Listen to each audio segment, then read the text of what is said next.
You're listening to Civic Media. You can tune into any of our live shows on any radio station across the state with the Civic Media app. Find us in your phone's app store and listen anytime, anywhere. This is your WMDX Daily News Roundup for Mad Radio 92.7 FM and 1580 AM in Madison.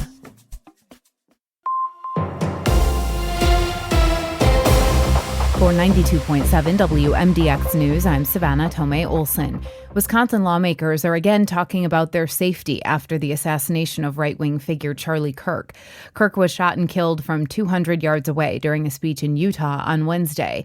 And months ago, Minnesota State Representative Melissa Hortman and her husband were gunned down in their home, while another state rep and his wife were shot. It's got lawmakers thinking about how to keep themselves and their staff in the Capitol safe. Assembly Minority Leader, Democrat Greta Neubauer, says security decisions are in the hands of Republicans. Given the recent rise in political violence, of course, this is top of mind for many of our colleagues and, of course, the staff who work in the Capitol as well, the press, the guests, the children that come through this building on Capitol visits. So it's an ongoing conversation, and we hope to continue that with our Republican colleagues who, of course, control the safety in our chambers as well as the other entities in the Capitol. Assembly Speaker Robin Vos says he's open to lawmakers using funding for their offices to increase security at their homes. I am very confident in the police force that we have inside the Capitol. If you look at the incidents that have occurred, frankly, when you look at Minnesota, it was in their homes. If you look at what happened yesterday with Charlie Kirk, it was in a public venue on a campus. So the idea that we're somehow going to fortify a single building to make people feel safer when the reality is that most of the violence that has occurred has not been inside a government building, it's been outside or at people's home.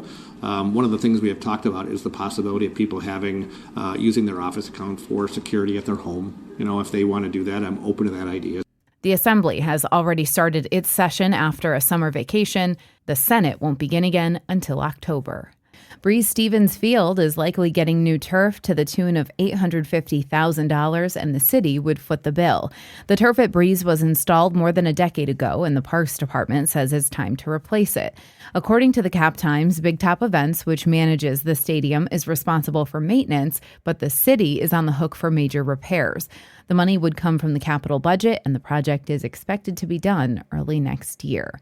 And a new park is now open, and it finally has a name. The park behind the Madison Senior Center in the Mifflin neighborhood has actually been there for over a year, but it took a while to decide on a name. The State Journal reports people have wanted a park there since 1995. It's one of the few spots in Madison where residents didn't have a park within walking distance.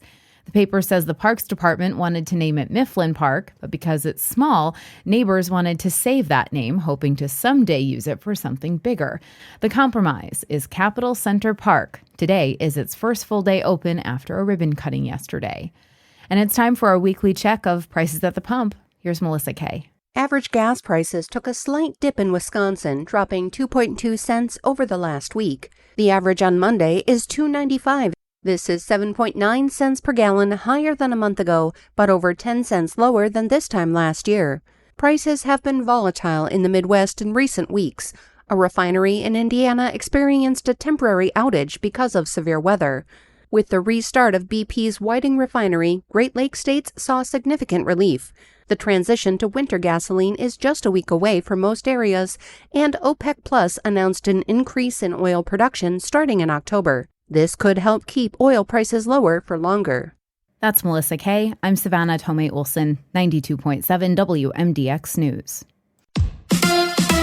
It's the Brewers and the Cardinals. Hi, I'm Mike Clemens with sports. Baseball, the Brewers back home and open a weekend series tonight against the St. Louis Cardinals. Milwaukee trying to snap a 3-game losing streak after being swept by the Rangers in Texas. The Crew had the night off, so some of the players, including Bryce Terang, Sal Frelick, and Caleb Durbin, were at the Packers game. It was a good one. Green Bay beat the Commanders 27-18. Quarterback Jordan Love on winning 2 games in 4 days. To start the season off 2-0 against 2 really good teams. big playoff teams last year. It feels good. So couldn't have, started the season off on a better note. So it's one thing that we just got to keep building on. But it feels great right now. A setback for Packers wide receiver Jaden Reed, who suffered a broken collarbone. He's expected to be out 8 weeks. College football tomorrow. The Badgers at Alabama. Kickoff 11 a.m. The last time Wisconsin beat the Crimson Tide was November of 1928. Final score 15-0. With sports, I'm Mike Clemens.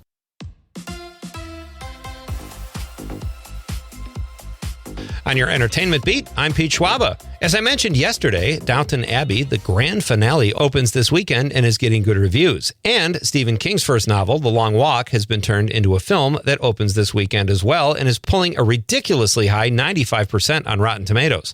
Not too shabby for a horror film. Another big film opening in wide release is Demon Slayer: Infinity Castle, an action fantasy anime film about a boy who joins an organization to track down demons who avenge his sister's transformation into a demon. The film is the final of a trilogy and reviewing incredibly well. If none of these flicks tickles your fancy, check out a couple of cool re-releases. The original Toy Story is back for a theatrical run in semi-wide release and is considered close to a perfect movie. The much older The Sound of Music returns for a limited re-release as well. So many great films, so little time, so let's go to the movies. Daniel Day-Lewis says he would have kept his mouth shut instead of announcing in 2017 that he was retiring from the movie business. During an interview with Rolling Stone, Day-Lewis dismissed his 2017 announcement. The three-time Oscar winner said about his retirement that it just seems like such grandiose gibberish. Day-Lewis added that he never intended to hang it up for good and says he just wanted to focus on other work at the time. His 3 Best Actor awards for the films There Will Be Blood, My Left Foot, and Lincoln are a record for a male actor.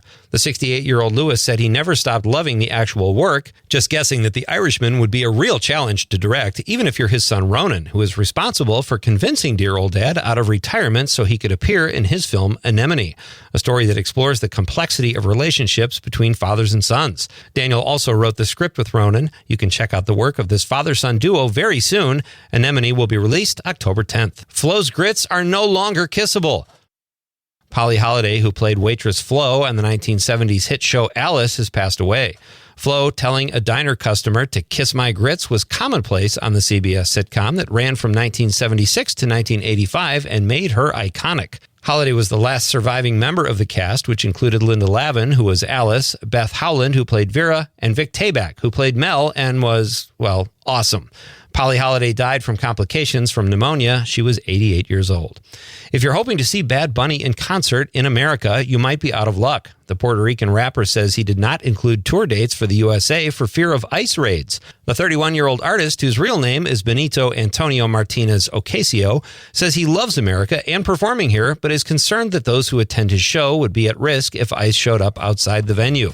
Bad Bunny sounds like a good dude. For more showbiz fun, tune into Nightlight with me, Pete Schwaba, weeknights from 6 to 8 p.m. on the Civic Media Radio Network.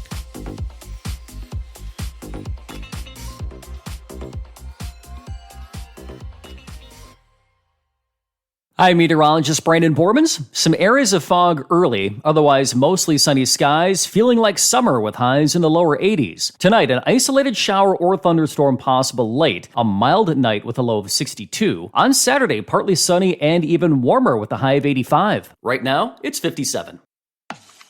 That's your WMDX Daily News Roundup from Civic Media. Subscribe to this podcast on Spotify, Apple, or wherever you find your podcasts. Find more news at mad.radio.